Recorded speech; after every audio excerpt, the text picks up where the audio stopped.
الحمد لله رب العالمين والصلاة والسلام على سيد المرسلين سيدنا محمد وعلى آله وأصحابه أجمعين. رب اشرح لي صدري ويسر لي أمري واحلل عقدة من لساني يفقه قولي. وقد قال الله تعالى في كتاب العزيز بعد أعوذ بالله من الشيطان الرجيم إنا نحن نزلنا الذكر وإنا له لحافظون. صدق الله العظيم. السلام عليكم ورحمة الله وبركاته. Apologies for a few minutes delay. I will be doing both the Quran session as well as the tajweed. Okay, so what we'll do the tajweed first, and then we'll see when we revise the Quran, we'll try and implement those rules then.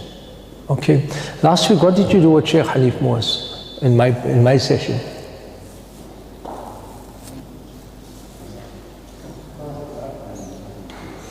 Don't say it's collective amnesia. It's taken from your head. It's gone. Did he revise some of the tajweed or he taught a new lesson?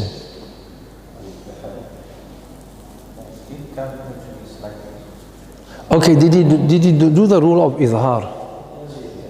Did he do that? Right. Now, of course, okay, let me start off with the rule of izhar. It could be a revision for those that were here, and also it will be an introduction to those that have not been here. We spoke of, in the previous lesson, we mentioned the Noon Mushaddat and the Mim Mushaddat, and we did some examples where you delay, you make a ghunna, right? And if you're initially starting to read, you overemphasize that to make yourself aware that there's a rule to be applied.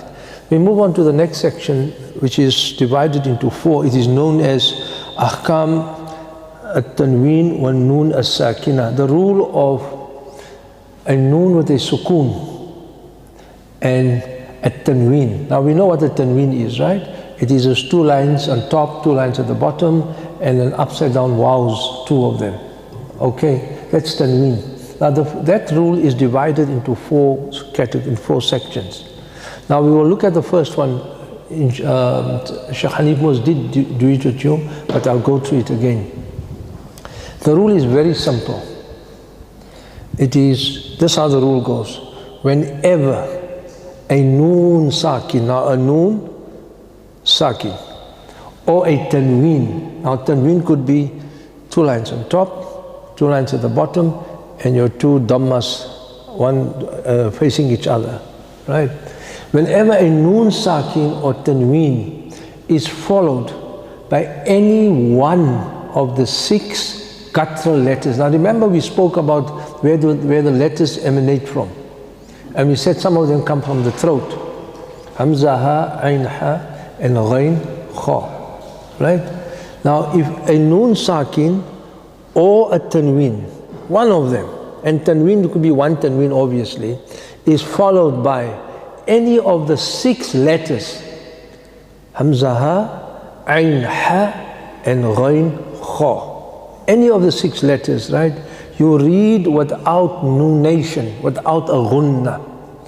So you only make the natural ghunna of the noon sakin and the natural ghunna of the tanween. Just the natural one. You don't overemphasize it. So when these six letters appear. Now we all know, let's look first with the sukoon. The word minha, it's min. Can you see, can you visualize the min? It's got a sukoon on min, followed by ha. The ha is one of the guttural letters. It is one of the guttural letters, right, which is closest to the chest. So you say minha, minha, not minha. You don't delay. You just say minha. And also you don't split it. A sharp split. You don't say minha, minha. There's a slight gap. It's got to flow. It's got to flow without excessive nunation, without making a delayed ghunna. So we say minha. Say it again. Okay, so that is a noon saki, followed by one of the six letters. Let's look at an example on the tanween. We'll try and do all of them. The tanween. Now we all know the surah Ikhlas. You all know the surah Ikhlas. As a believer, you need to know the surah. You need to reflect on the surah all the time. Okay. At the end there, وَلَمْ يَكُلْ لَهُ كُفُوًا. Kufuwan. There's a fathataini there. There's a tanween. Kufuwan. Followed by a hamza. So you don't read, you do not read وَلَمْ يَكُنْ لَهُ كُفُوًا أَحَدٌ. It sounds, hey, mashallah. But it is totally wrong. You do not delay. You read it as وَلَمْ يَكُنْ لَهُ كُفُوًا أَحَدٌ. كُفُوًا أَحَدٌ. Straight. You just read the natural nunation, the natural gunna in that. Are you all with me on this?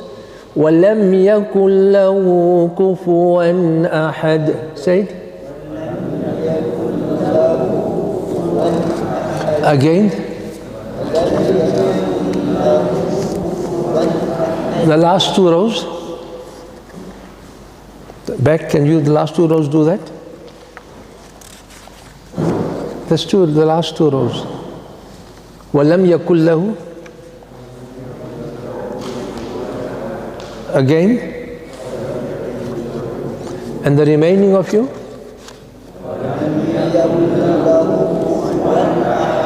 Kufuwan ahad. Now remember that the alif with the hamza on, even the alhamdu, it is not alhamdu, neither it is alhamdu, it is the mouth must be flat. Kufuwan ahad. Say it. Kufuwan ahad. Okay. Now let's look at another example. I'm trying to find examples from the passages that you have read. Okay.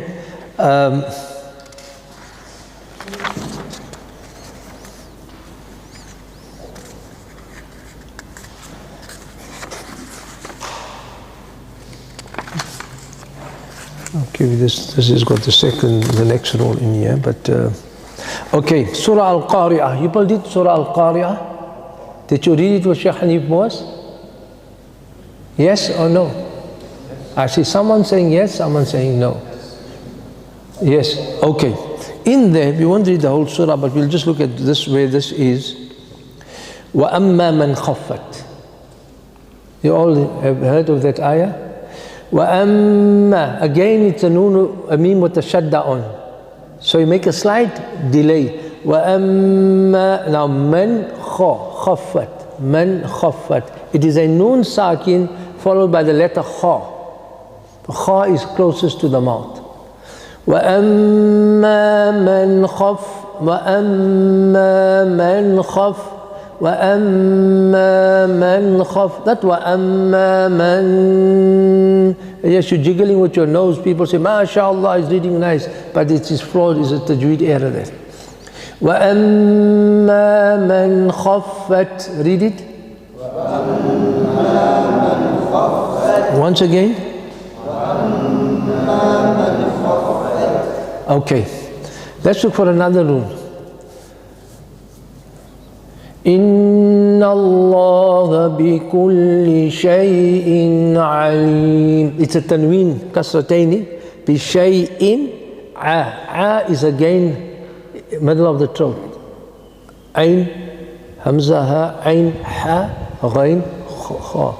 Hamza ha, ain ha, ghain, kha, the other way around, right? So, now we did the rule of inna, right? With the shutdown, or noon with the shutdown, we did that rule. So when you read a new rule, make sure you implement the old rule.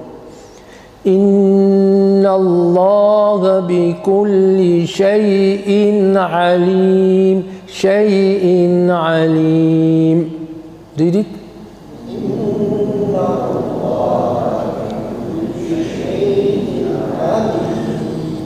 بشيء عليم.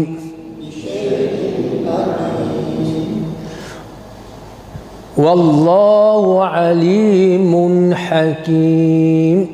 والله عليم عليم حكيم والله عليم حكيم and not Wallahu alimun hakim. Can you hear, pick up there's a gap. Wallahu alimun hakim. It should not be, there shouldn't be a split. It must flow. Wallahu alimun hakim. Because we used to have students, they are so aware that they shouldn't delay that they actually split up. So you don't split, it must flow. Okay, let's look for more examples.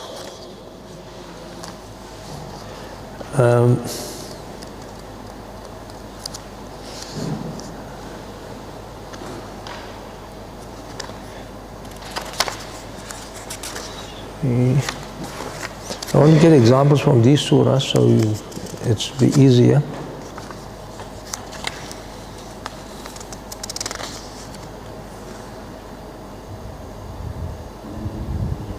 Can someone think of an example? Anyone can think of an example that you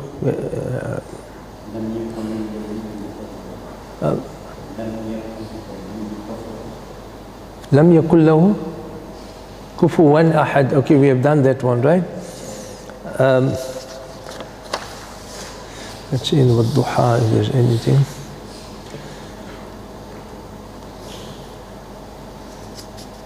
Okay, if you are going to read in Surah Inshirah, Surah Nashr as we know it, right? فَإِنَّ مَعَ الْعُسْرِ يُسْرًا إِنَّ مَعَ الْعُسْرِ يُسْرًا. If you're reading the two ayahs together, then it is a tanween yusra, becomes yusran, and it's followed by alif, which is inna.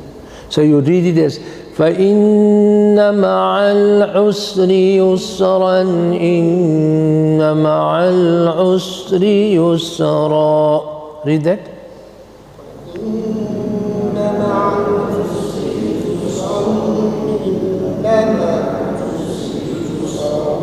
Once again.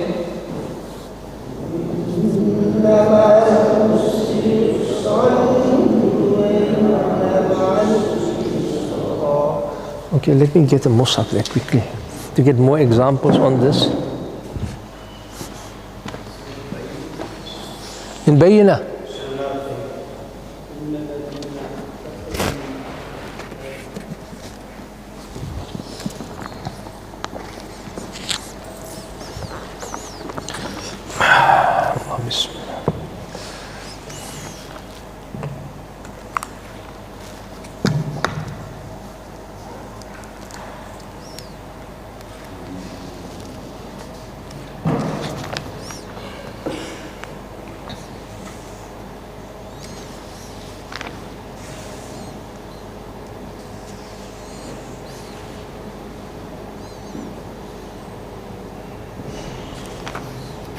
Okay, Ajaran and Hasana, just two words, right? Ajaran, Ajaran, Hasana, say it. It's a tanween followed by the letter Ha. Ajaran, Hasana. Once again.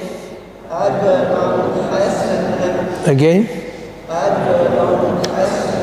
Okay.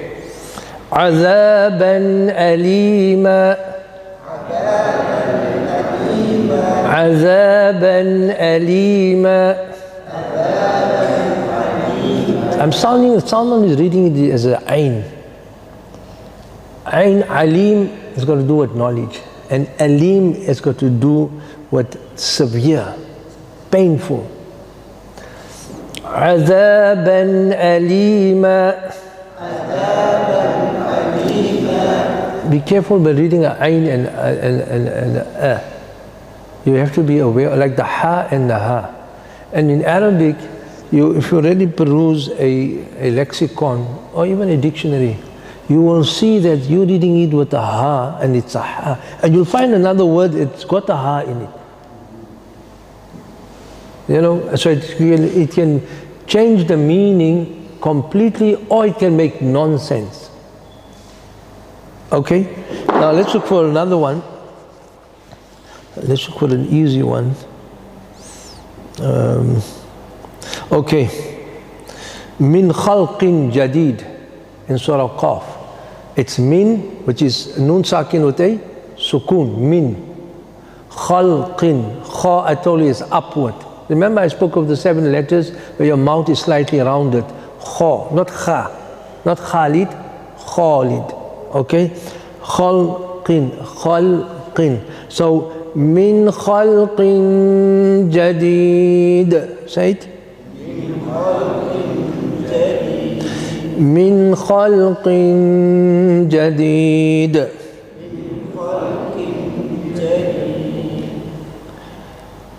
Min habalil warid.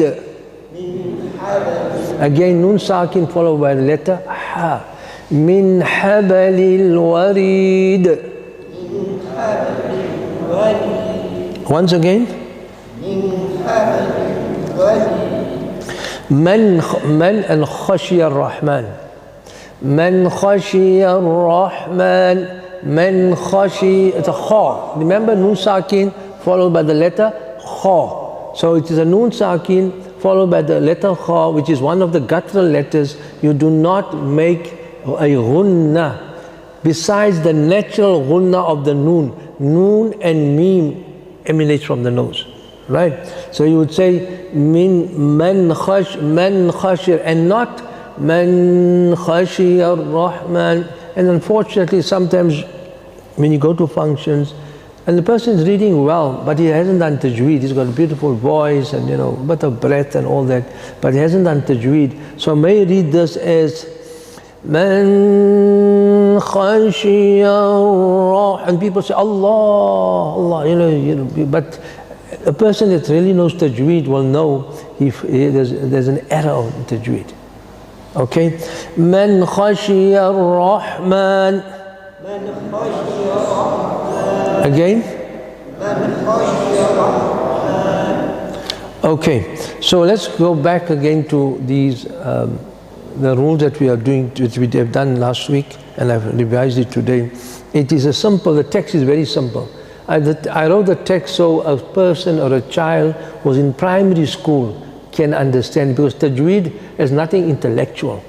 It is the kids at a young age that need to read with tajweed. So if you look at the rule I've placed in the book, it is whenever a noon sakin or a tanween is followed by one of the 6 guttural letters, means the letters of the throat, hamza, ha, ain, ha, ghain, kha, right? You recite without a nunation, without a delay. Of course, we mean by that the natural noon will be implemented. You execute the natural noon sound. Example again, kufuwan ahad, again. Minha azabun alim. Wallahu alimun hakim. Now this you'll find all over the Quran. Every rule of tajweed is found all over. Every second, third page you'll cover all the rules. There's a mad, there's this, there's a qalqala, all the rules that you're thinking of. In 2-3 pages you'll find an example of it. Okay, we look at the next rule, and I will again, inshallah, revise it next week. I said the rule of noon, sakina and tanween have how many subcategories? How many subcategories has it got? 4. The first one we have done is called izhar. Izhar means you bring out, you don't conceal, you don't keep it in. That means you don't keep that noon in. You just release it immediately. Minha, that's izhar. Say the word with the dha. Izhar, izhar, say it. Right. The next rule we're looking at again starts off with the same thing. Whenever a noon sakin or tanween is followed by 6 letters, And we call those letters, we learn them, people have put different types of abbreviation to it, but we normally, commonly known as Yarmalun. Say it. Say it at least 3 times. Again? Last time? Now Yarmalun, how many letters? The first letter is what? Huh? Ya. Next letter? Yar. Which letter is the second letter? Ra. Third letter, Yarmalun. Mim. Lam. Wow. And the Noon. These are 6 letters. Now we call this rule the rule of idgham. Say it. Al-idgham. Say it. Al-idgham. Because normally when you speak in Arabic, you don't apply tajweed rules, but sometimes I do it. Even if I go to read a dua, then you find me applying a tajweed rule. Tajweed rule is specifically only with the Quran. But because we are so used to reading with tajweed, so when you're reading a dua from a book, you also apply tajweed rules. But it is al-idgham. Again? Now the word idgham means to assimilate. It means to assimilate. Now what do I understand by assimilate? For example, when our forefathers came from Indonesia, Malaysia, or even India, Pakistan, when they came here, there was a different lifestyle here. People were doing differently. The colonizers were here, and even in our times we have, westernization and all that. So the moment you come here, there's 2 possibilities. The one, you would assimilate completely. Assimilate means you would mix in with them completely, meaning there's no traces of your origin. Right? Allah protect us. Say you come here, you drink, you're involved in riba, you don't care what you eat, your dressing style, you're not religious, you just like the people. They can spend a whole week now, just doing everything else besides even remembering Allah subhanahu wa ta'ala. That is complete. You took on the lifestyle, the culture and everything. That is, there's no traces from where you came. If you look at the person and how he deals and how he interacts and his style and all that, you can't even say where he comes from. Now, if you look at us here, you say you may be an Arab because you see a long thobe, or you got half a thobe, maybe from Pakistan, India. You look at you can see you looking like Indonesian, ancestors there, and you also behave in that way. Right? Now, if you are having traces of the past, we call it partial assimilation. You haven't assimilated properly. And that's what, alhamdulillah, happened with many Muslims here. They came here, they carried with them their deen, they practiced their deen to the best of their ability. Right? And they mixed with the people to a certain extent. They didn't assimilate completely, they forget their old culture. That is the word idgham means. Adghama yudghimu idghaman. Idgham means to assimilate. Now in tajweed it means, when there are 2 letters, now we're talking of 2 cultures now, right? 2 letters coming together. Some of the letters assimilate partially. You still have traces of the first letter. And there's some letters where there's no traces of the first letter. So we have what you call, and in tajweed we say ma'al ghunna, that means what a ghunna, and the other word is bighayri ghunna. Without, or biduni, bighayri ghunna would mean without a nunation. Now we say without a nunation, there must be no traces. And what a nunation, that means you will still know the first letter. Now I'll only give you one example before I move on to the next session. I think there are many examples in the word, right? Again, let's go back to the 6 letters. You have to know the capital letters Idgham, you must know that. And you must know these 6 letters. It's known as Yarmalun. Say it. Once again. Ya, Ra, Mim, Lam, Waw, Noon. These are 6. But of the 6, they are split into 2. Some of them complete assimilation and some of them partial assimilation. So there are still traces of the first letter. Now let's look at an example. There should be quite a few here in the surahs that you did. Let's look at the ones where you have to make the ghunna, right?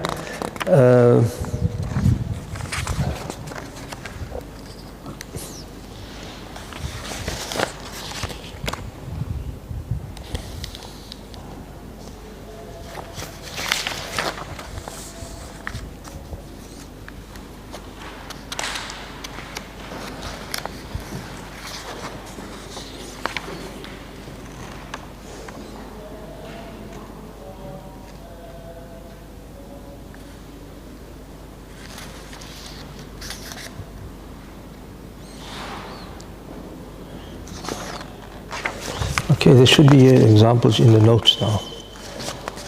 And you all have the notes, right? Okay. Let's look at the word shay'in. Shay'in. What is the last letter of shay'in? Hamza. What a? What the kasratain is shay'in. So automatically it's got to do with the rule of nun as-sakina and tanween. It's got to do with that rule, right? Now the next letter after that is min. Mim. Is mim one of the yarmalun letters? Yes or no? Yes. Now look at this word. Khayrun min. Khayrun min. Khayrun min. Okay, so you join it in the Farsi Quran, this 13-line Quran, you'll find there's a shadda on the second letter to show that you join it. Khayrun. Okay, this is Khayrun min. Say it. Khayrun min. Again. Okay, we came across in Surah Al-Zilzal, right? فَمَنْ يَعْمَلْ مِثْقَالَ ذَرَّةٍ خَيْرًا يَرَى. Now there's a faman, it is a noon, what a? What a? A sukoon. A noon, faman, it is a noon, what a? Sukoon. Followed by ya. Now is ya one of the yarmalun letters? Yes or no? Yeah. Now what you got to do, you got to make an idgham, you got to assimilate them. So you don't say فَمَنْ يَعْمَلْ. Yes, if you're reading a text, you can say فَمَنْ يَعْمَلْ. But if you're reading Quran, you must assimilate them, now make idgham. And you would say فَمَنْ يَعْمَلْ. Can you hear the noon still? But you are going into the ya. You can still hear the noon, but you're going into the ya. So you would say فَمَنْ يَعْمَلْ. Say it. فَمَنْ يَعْمَلْ. Now according to the Qira'ah of Hafs and Asim, right, these are the rule of idgham in other Qira'ats are slightly different. The letters that where they do full assimilation or partial assimilation, it is the same letters, but they're just that, you know, which ones they do and which ones they don't, and some Qira'ah doesn't do it at all. But here you have to make that nasal sound. You may even hear Qur'an reading فَمَنْ يَعْمَلْ, فَمَنْ يَعْمَلْ, and they're reading Hafs. That noon must be heard. فَمَنْ يَعْمَلْ. Say it. And even if you're reading Qira'ah, that's where you can now, you know, maneuver your melody now by that rule. فَمَنْ يَعْمَلْ. Again. You must feel the vibration in your nose, because you are making a ghunna here now. Not like the rule of izhar, here you're making a ghunna and an extended ghunna. فَمَنْ يَعْمَلْ. Once more. شَيْءٍ وَكِيلٍ. شَيْءٍ وَكِيلٍ. مِّمَّال. مِّمَّال. وَلَن نُشْرِكْ. Can you see it's a noon with a sukoon, followed by another noon. And noon is one of the 6 letters of yarmalun. So you got to make the rule of idgham which states whenever a noon sakin or a tanween, now by law we should know what the tanween is followed by any one of the yarmaloon letters, we make the rule of idgham. And thereafter, of course, it's divided into two. It's called idgham ma'al ghunna and idgham bighayri ghunna. Okay? Yeah, without a ghunna. Okay. A very important thing to note, that when the rule of idgham takes place, thus you have to know this, because when you're reading Quran and you know the rule by heart, you may apply it in the wrong place. It is two words. Two words. For example, faman, the fa of course and man. It's like we take it as one word. Ya'mal is another word. So it is the end of the first word and the beginning of the second word. So it's got to be between two words. It's got to be between two words, not one word. It must be two words. So the noon is the last letter of the first word, and then one of the 6 letters is the first word of the yarmaloon letters. It's the first letter of the second word. Okay. Now, I'll just give you one example and then we'll carry on and we'll come back to the lesson again, inshallah, next week. You all know the word dunya. Who hasn't heard the word dunya before? Huh? We have the dunya and the akhirah. So dunya. Can you see dal with a dhamma, noon with a sukoon, and ya? Ya is a yarmaloon letter. But is there 2 words or is it 1 word? Huh? Who sees 2 words there? It's 1 word. Now there you don't say dui, no, you just say dunya. We'll come back to that, but I just thought I'll make you think on this, that the letter of the rule of idgham has got to do with 2 words. The noon sakin as the last, or the tanween as the last letter of the first word, followed by the first letter of the second word, and it has to be one of the yarmaloon letters. Like miwal, miwal. Again, say that word. Okay, inshallah we will continue next week. We're supposed to have done some reading, but I think we took the time on for, to revise last week's notes as well as,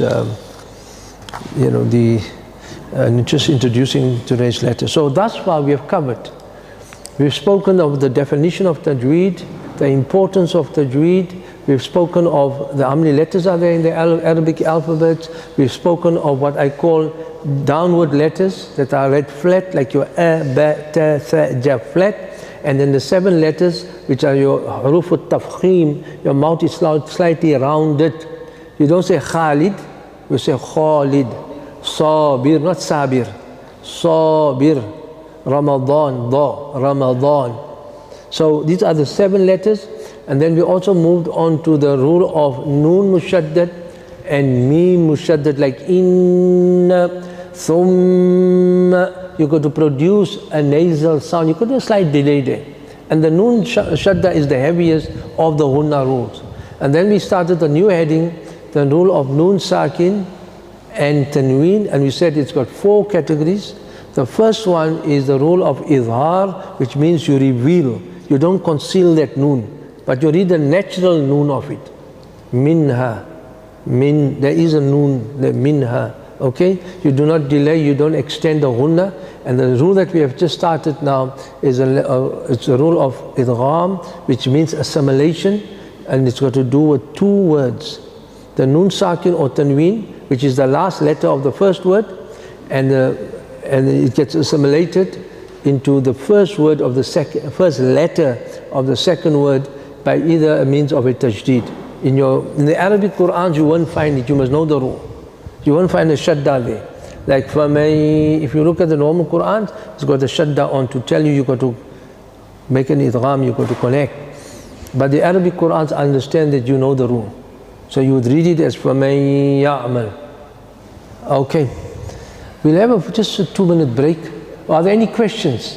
I mean, I always prefer questions too. Are there any questions? No. Okay.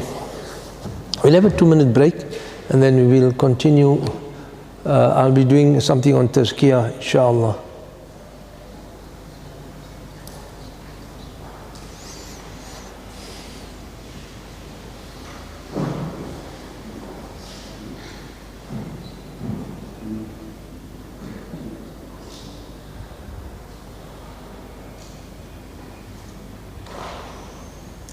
وعلى آله وأصحابه أجمعين. Assalamu alaikum wa rahmatullahi wa barakatuh. Once again, as the Prophet said, spread the salam amongst you. وقد قال الله تعالى في كتاب العزيز بعد أعوذ بالله من الشيطان الرجيم قد أفلح المؤمنون الذين هم في صلاتهم خاشعون والذين هم عن اللغو معرضون والذين هم للزكاة فاعلون. صدق الله العظيم. We will be looking at tazkiyah, right? How many of you have? Huh? I know, I mean, in fact for tajweed teaching, I can't really teach tajweed without using a whiteboard with colors, you know, where the rule is in a different color. I think we need to collectively, you need to speak to either Mr. Faisal Roika or Sheikh Hafiz Mahmood or someone, that we can have a whiteboard, because this is a class, you know. You know, to have a board, particularly if you're teaching, even if you're teaching concepts, you know, to... Okay, so I think, okay, we don't even have a class rep here, right? But anyway, please try and do that. I will also speak to them about, you know, having a board, which is a follow-up board, can always be put away and brought out, you know, whenever we have to use it. Okay, how many of you have heard the term tazkiyah? Now, don't tell me it's a girl's name. Right? Okay. Who can give me the definition? What is tazkiyah? Are you saying something? This is purification of soul. Okay, you? When wasn't your hand up? No. Yeah. Okay. I think, you know, let me do a bit of walking. Just unfortunately the mic can't go to the back, or else I'll be right on you. Okay. We all have heard the word tazkiyah. You know. Tazkiyah. Yeah, taz with a za, not a za. Oh, but a za. Yeah. So, right. We all have heard this term. But what is the root meaning of this word? How do you understand this word before it is being even applied to Islam or our studies? The word tazkiyah, what does it really mean? Okay, we all have gardens. You see this garden here at the back, right? Or you go to Kirstenbosch. That's one of our most beautiful garden in the Cape area. How many of you have been there? Right? You see different types of flowers and plantations, and it looks beautiful, right? You all know, and you all have most of you may have gardens at home, right? Okay. So here someone gives you you buy a house with a beautiful garden. It even has a tap there. It's got a irrigation system and everything. You move in, and you just leave it. You're too busy with whatever else you are busy with. What is going to happen to that garden? Die. Okay, it will die, that's one thing, good. Stuff is going to grow. Oh, come, what else? Weeds will start growing. What else? Huh? You may have garden snakes starting to come around too, because you see no one is attending to this place. What else? You may find other insects coming around. And they look like a goose. Right.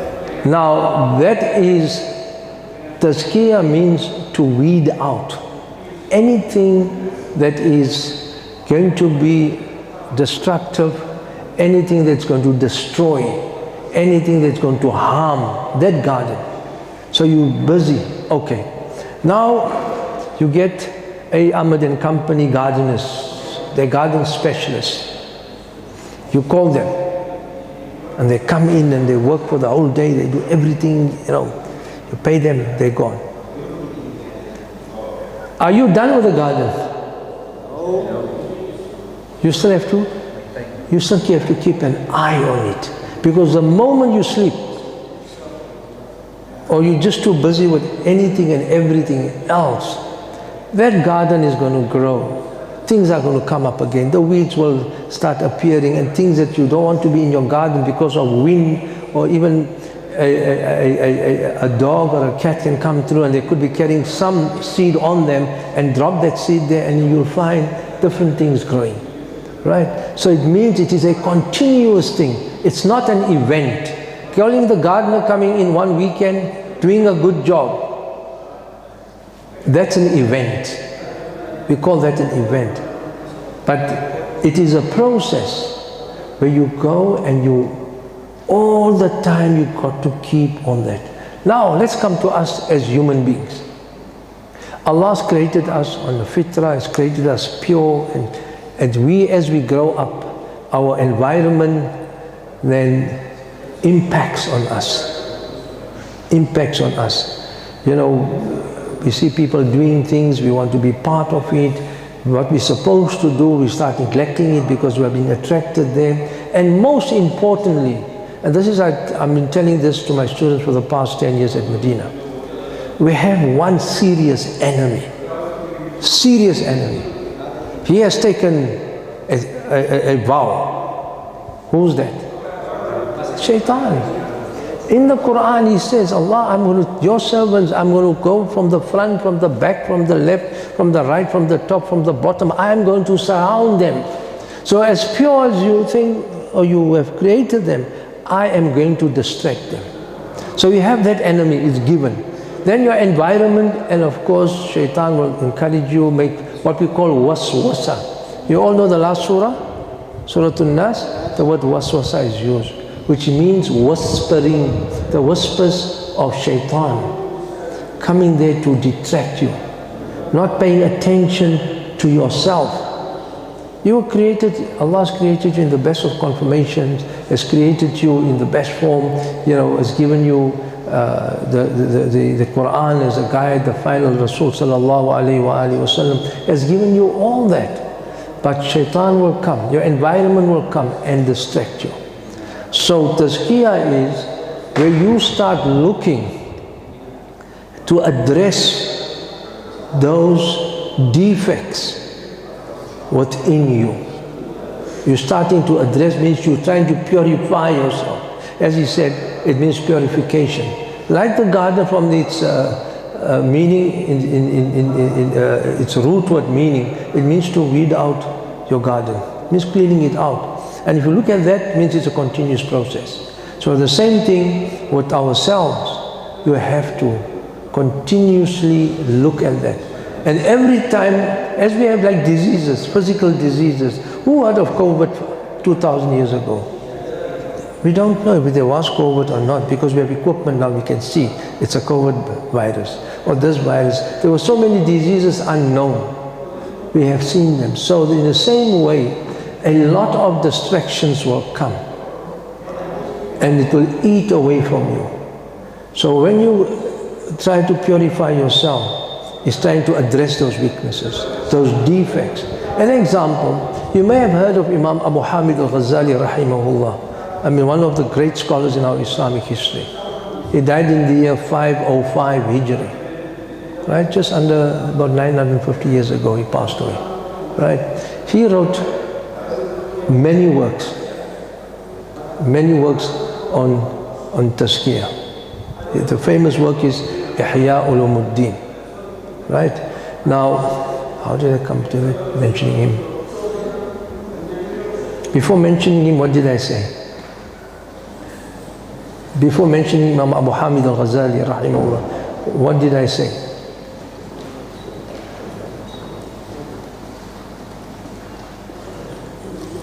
Now, okay, the thought will come back. So, now Imam Abu Hamid al-Ghazali speaks of it, because I remember now. He says there are 20 defects of the tongue. 20 defects. Now if you just have a scratch on your tongue, okay, it's one defect. But he speaks of 20, in Ihya al-Muddin, he speaks of 20 defects of the tongue.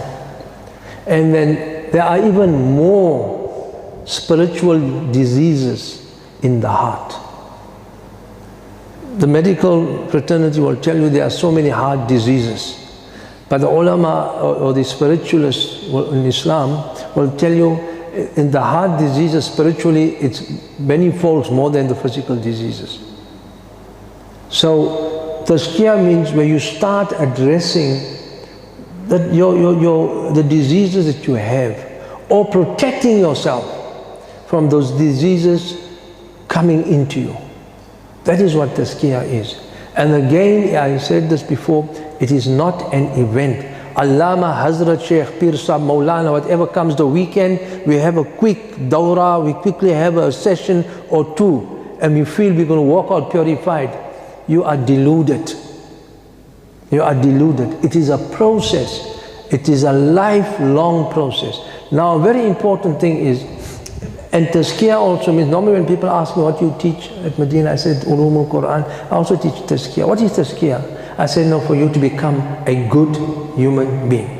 I put it in that way, a good human being. But now we must also look at that definition. When we say a good human being, do you know who an atheist is? Who's an atheist?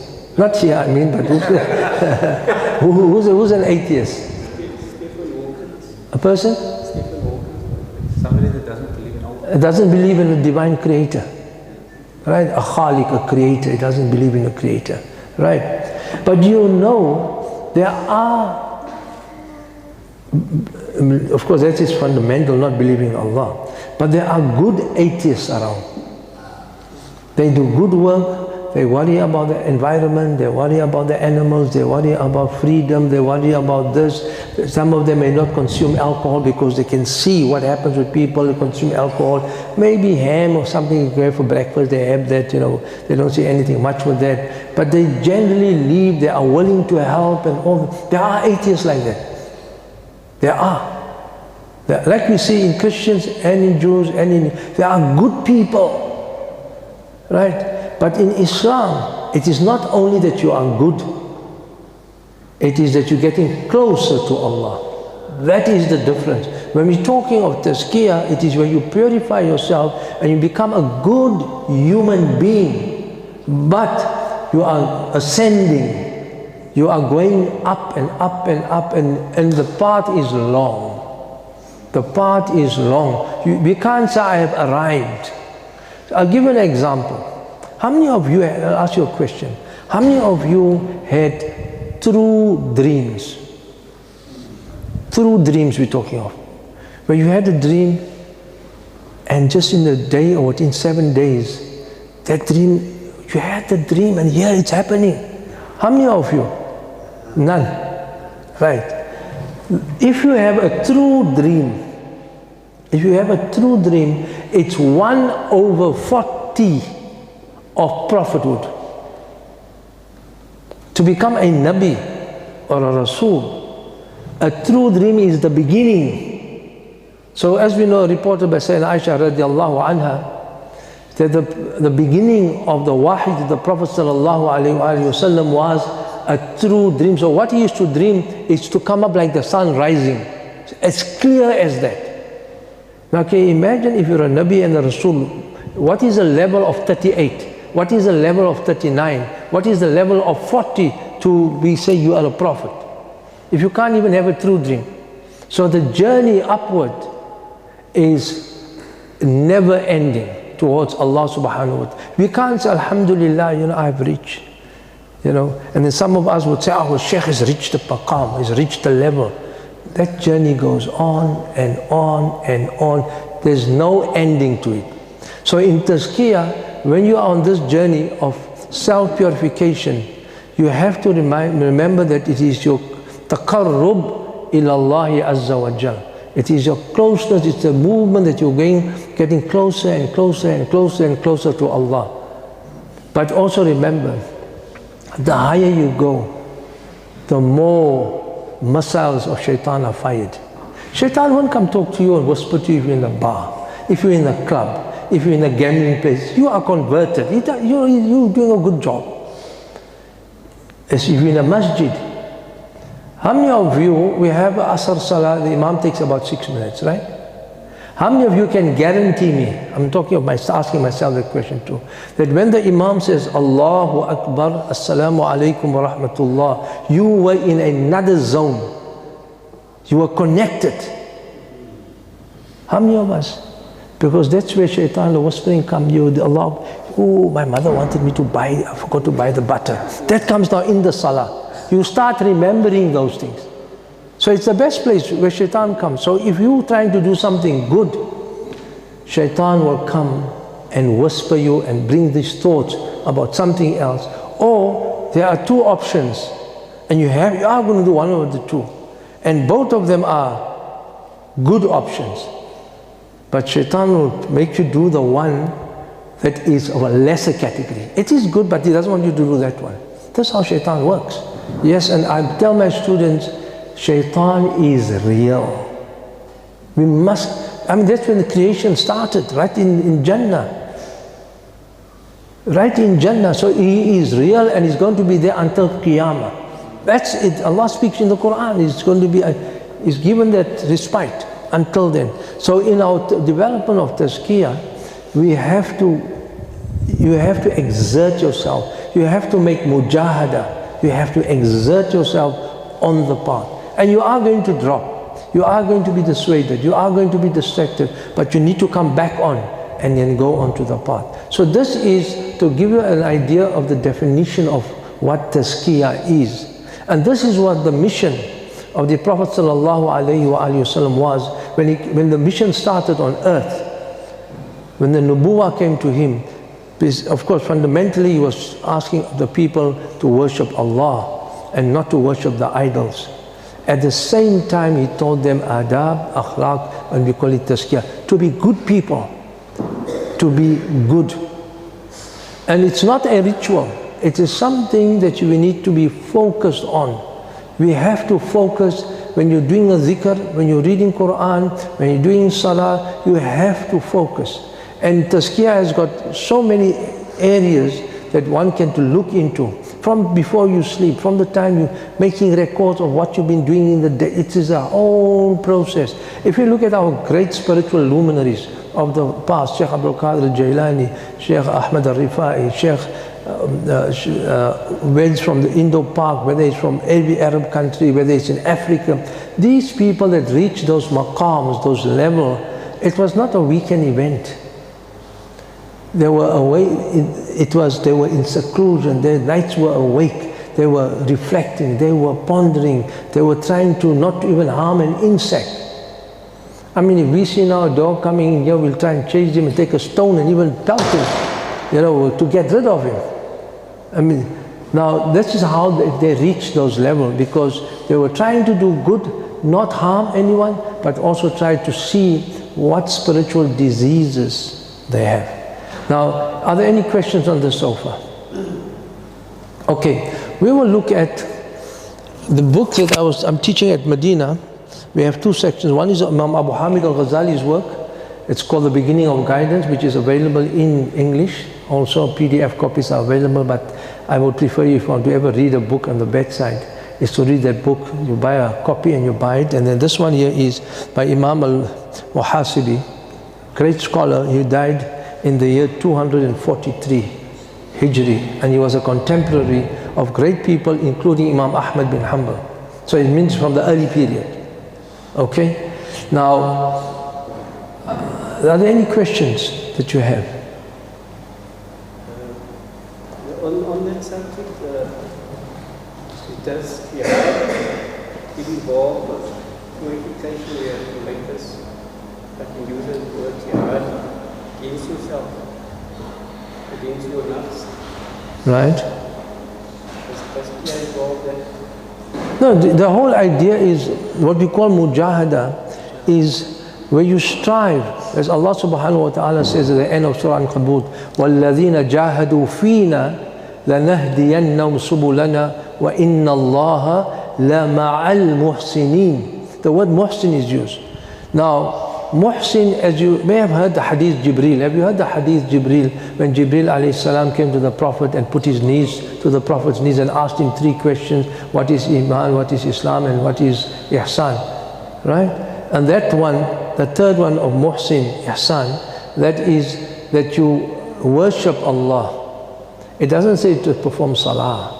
Because sometimes when we think of worship, we immediately think of salah. Yes, salah is fundamental, it's important, it's a fard, and whatever. Any type of worship that you do. It says ibadah. And ta'bud Allah ka'annaka tarah, that you see Him. And if you don't see Him, you are confident that He sees you. Now to reach that level, how many of us, when we perform, including myself, there's Allahu Akbar, I'm reading Fajr now. Do I actually aware that awareness that Allah is watching me now? It's a level. So here this ayah ends off, وَإِنَّ اللَّهَ, and indeed Allah, لَمَعَ الْمُحْسِنِ. The lam here is also lam al-tawqid in the sense, it's for emphasis. And most certainly Allah is with the one that does, it was a muhsin. But the ayah is part of وَالَّذِينَ جَاهَدُوا فِينَا, whoever strives in our path, لَنَهْدِيَنَّهُمْ سُبُلَنَا, we will indeed guide in our paths. Allah then will guide you. So the more you strive, Allah will open up. The more you strive, Allah subhanahu wa ta'ala will open up. Any other questions?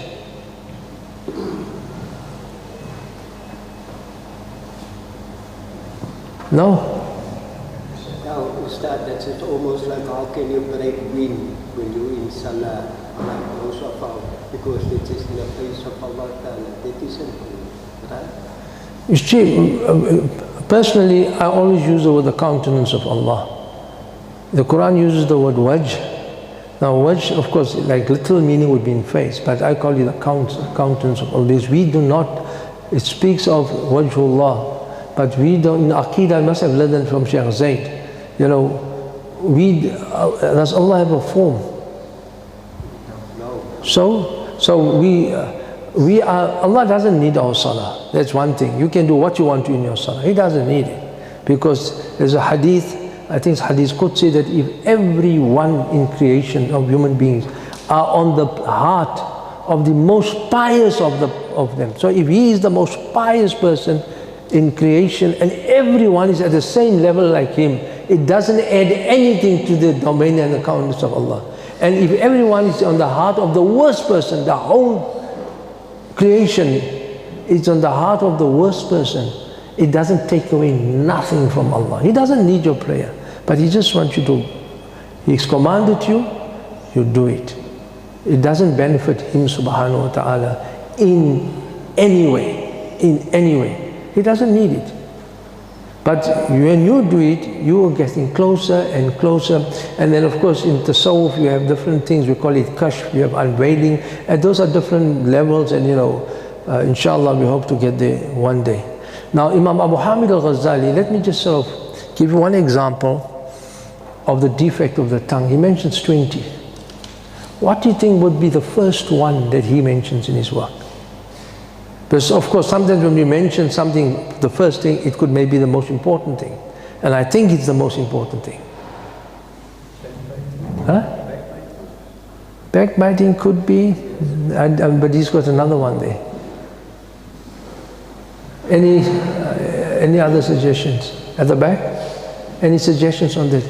He speaks of the first thing in my language, simple, this is how I abbreviate it, mind your own business. من حسن الإسلام المرء تركه ما لا يعني. The goodness of a believer's Islam is he abandons what is not his business. It doesn't concern him, don't worry about it.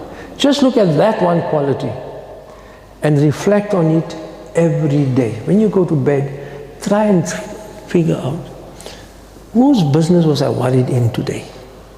And you will see from a Jehovah, people know Afrikaans speaking, right? Did you hear? And then the gossip starts, the fitna starts, the ghiba starts, the buhtan starts, the backbiting starts, the slandering starts.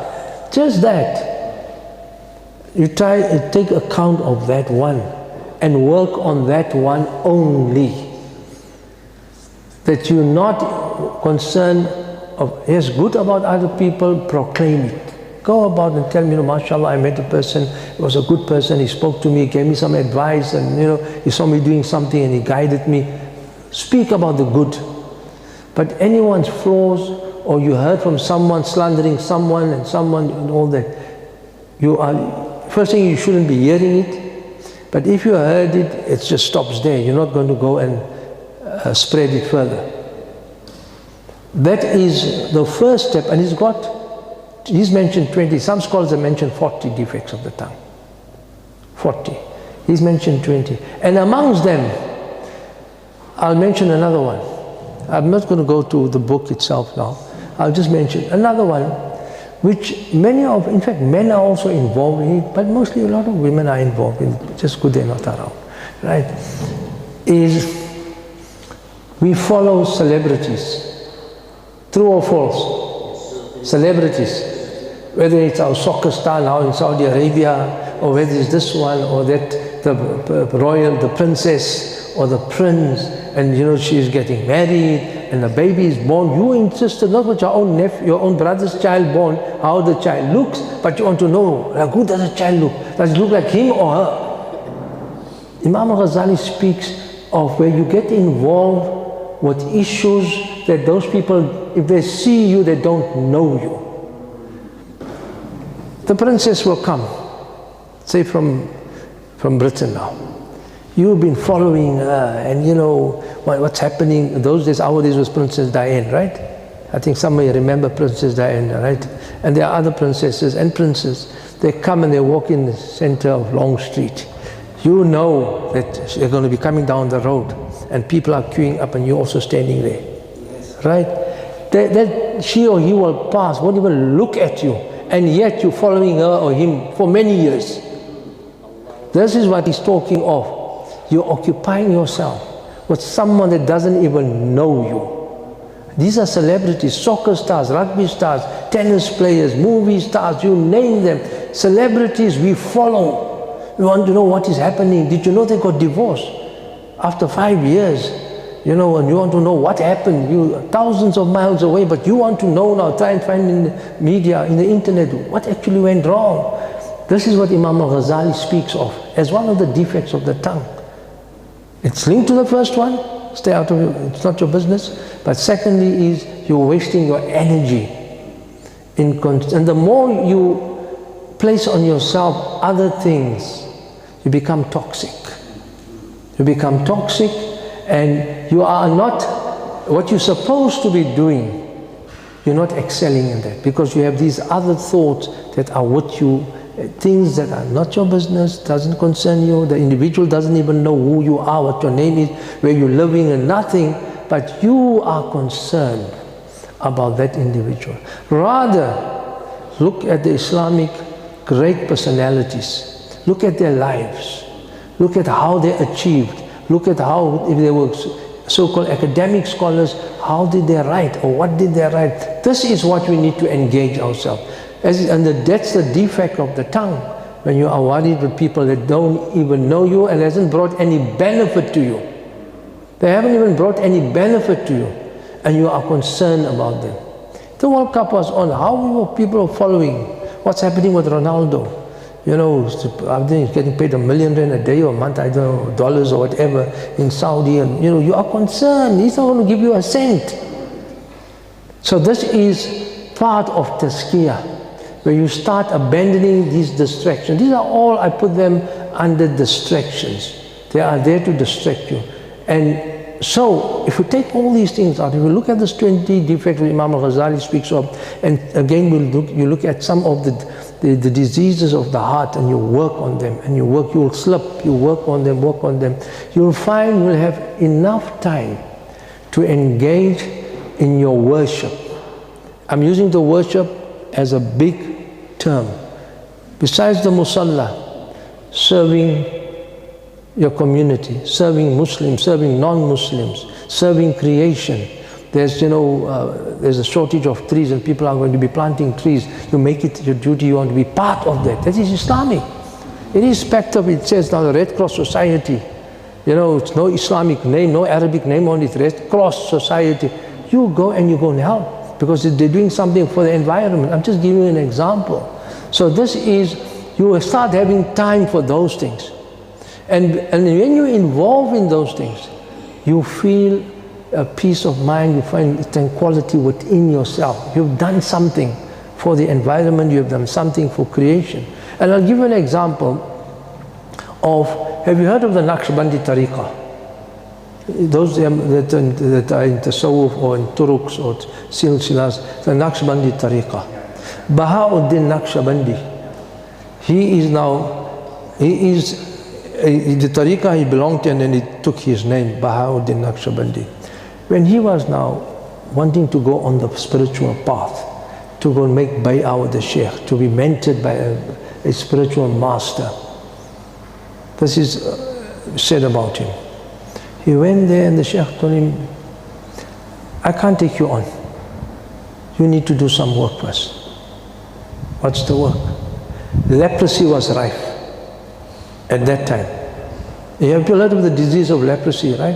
In Cape Town we had them. When the colonizers came here and all that, they used to send them to Robben Island. So if you visit Robben Island, they will talk about where the lepers were kept, right? You go and see to the well-being of the lepers. 7 years, not weekend.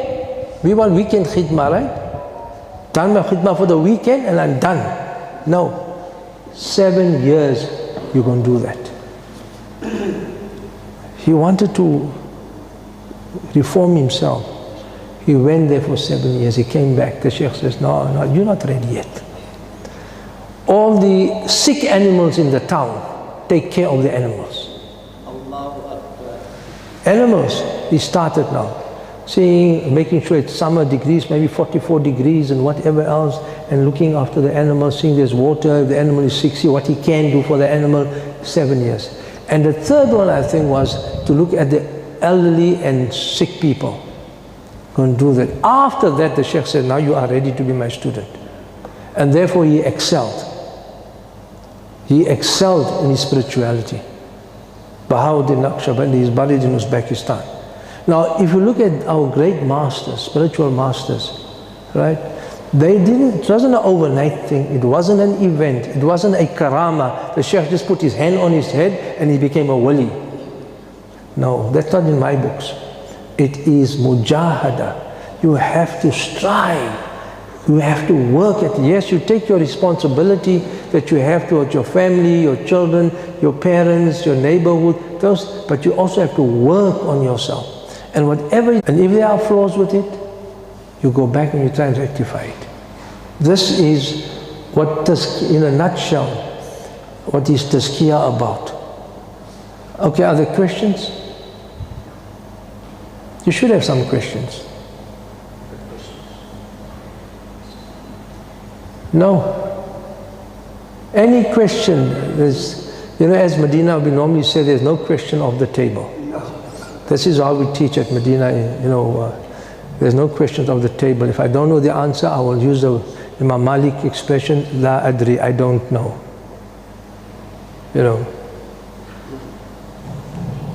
Come, I give you half a minute to think maybe of a question.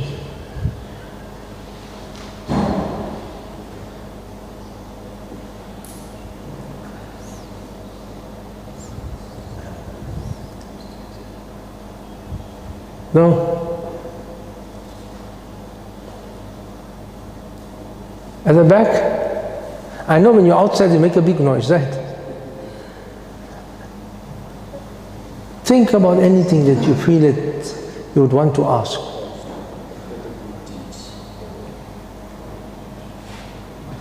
All your good deeds brings you to sincerity towards Allah subhanahu wa ta'ala until you stand on the right path, which is the Musalla. Allah does not talk about the Salah, but He says all your good deeds, what you are doing to the community, what you are doing to the ummah, what you are doing on your surroundings, your daily life. In other words, you're looking at yourself first. Then Allah said everything is there until you stand on the right place. The right place is when you go and stand on the Musalla, then you will perform your Salah as if you are sitting on Inshallah, that you, but again, if you look at the prophetic mission, before Nubuwwah, the Prophet was already involved in issues of his society, rectifying, assisting wherever need was. You go and all, that's why ibadah is not limited to the musalla. Yes, musalla, putting your head on the ground is the highest point. But again, in your head on the musalla is that you are seriously contemplating and reflecting, not looking at your next move. What am I going to do now after Imam makes salam? Yeah, you know what, I need to go and buy something, I forgot to buy this. The whisperings come. We cannot avoid it. We cannot avoid the whispering, but we need to seriously try and create a barrier. Try and, Shaitan is going to penetrate. And sometimes if he can't get to you, that's also another thing, this is my observation. If he can't get to you, well, get to you via someone that's close to you. You're not busy now, you know, I've got to memorize Surah Yasin, you know, I'm struggling, I have to memorize it. And I'm putting down at least 1 hour, I will sit now and memorize Surah Yasin. Here your friend Yusuf phones, hey, how's it? Because now you got your phone, these days you with it. That's something also, if you are serious of something, phone is off that period. We have to train ourselves. My phone is shut down now. The phone is a new thing. It's just a few decades, right? Now, your friend Yusuf phones you. Ah, what you doing? No, I'm just trying to, you know, I'm doing Quran, I'm trying to memorize it. You know what? You know, this Faisal and this one, you know, we're going to have coffee together, man. It will be great if you join us. Yes, yes. There you say, okay, I'm coming. He got you. You need to get to the level, even if it's for a coffee invite, or there's the Grand Prix. I've got extra ticket for the Grand Prix. It's once in a lifetime. Yes. Right? To say, you know what, you guys go. I have to memorize my work. When we reach those type of levels, then you are on the winning side. If not, yes, you can always try and come back, and as time goes on, try to be more firm and firm. But it is a process, remember that. It is a process and not an event. Event is start time, end time, done. Okay, are there any questions? I think Hafiz Yusuf comes next year, right? At 12 o'clock. Okay, and okay. Are there any other questions that you have on anything? So now, if I don't know, I'll tell you I don't know. So we can never stop us to reach. No, the path is long. Okay, I'll give you one anecdote or writing of, you must have heard of the scholar by the name of Ibn Khaldun. Have you heard of Ibn Khaldun? Ibn Khaldun was the first sociologist in the world, right? And it was the second book. The second book, if I remember correctly, as a student I bought, Al-Muqaddamah of Ibn Khaldun. My Arabic wasn't strong, I was still learning Arabic, and I started wanting to read the book. Because even students that are doing Arabic, you must not be averse taking up a book in Arabic. Even if you're just starting, to look at it, just to look and see which words you can read, which there's a preposition here, just open a book. So I bought the book and I started reading it. He speaks of the spiritual, he spoke in the section was where he speaks about the Sufis. Now people heard of Sufis, right? The Tasawwuf and Sufism and all that. And this is the explanation he gives them. He speaks, these are good people and they, you know, they strive to get closer to Allah subhanahu wa ta'ala and they ascend. They go up, they ascend. But they reach a level, where, in my words, a byproduct. What is a byproduct, tell me? For a person that's now seeking to go to Allah, what is a byproduct? Come, you all know the word, man. Karama. He starts able to perform miracles, right? That, he says that is a byproduct. Now, you know, if you take oil and you go to the refineries here, as they're spinning the oil through the process, it becomes petrol, it becomes diesel, it becomes paraffin, it becomes this, it becomes Vaseline. They've got all that. It's all the products that come from there. So he says a karama, which is a different to a mu'jiza, a karama, they start having karamas. Like something which the ordinary person can't understand. It's beyond the natural. He's got a karama now. He can perform what we would say in English, a miracle. He says, unfortunately, a lot of them get fixated. I've reached the level of karama. But the journey is still way ahead, and they get fixated there. Few, he says, few go beyond that. They don't even look at the karama. So people that have the gift of karama should not first advertise it, should not feel, oh, I've reached now a level.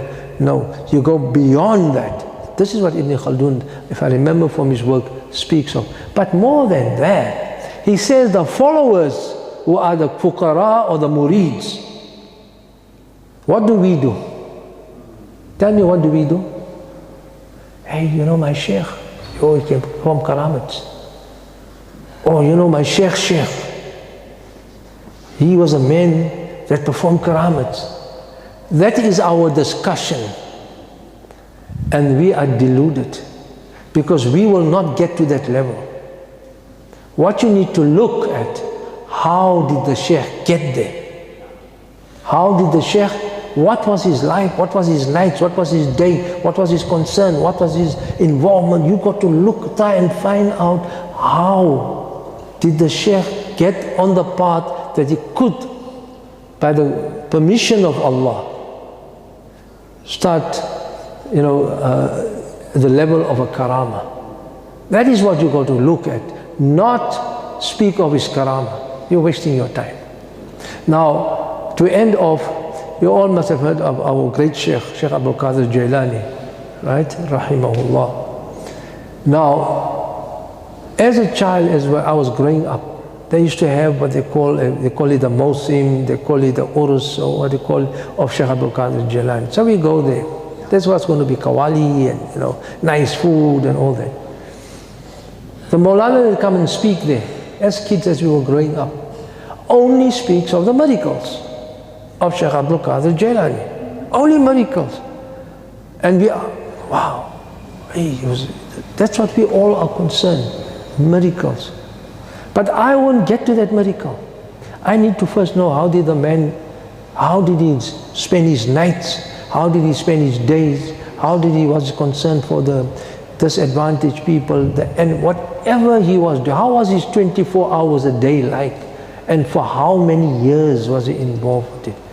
Now, that is something we find on most of the times when we speak of the great people, we speak of miracles. And we shouldn't really worry about miracles. We must look at the path. And then Afifuddin Jailani, Sheikh Afifuddin, he is from the progeny of Sheikh Abdul Qadir Jailani, came here in 2014 to South Africa. And he gave us a lesson in 2 hours. He spoke to us about Sheikh Abdul Qadir Jailani. It was about 2 hours. What I learned in that 2 hours from that man about Sheikh Abdul Qadir Jailani, I've never heard it from anyone in my entire life. Because he was telling us about the man, not his karama. So that's why when you hear people talking of karama, alhamdulillah, those people reach that level. But we need to find out their biographies. How did they go at that level? Are there any questions? Okay. وآخر دعوانا الحمد لله رب العالمين.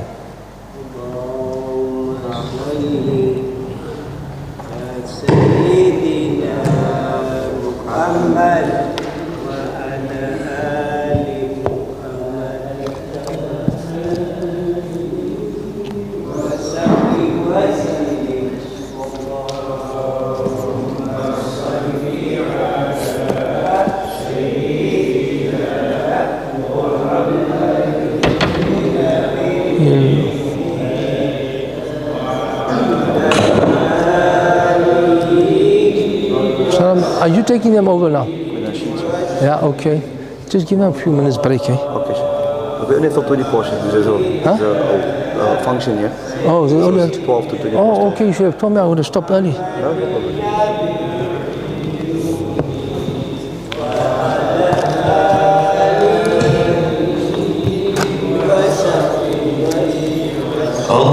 اللهم صل على سيدنا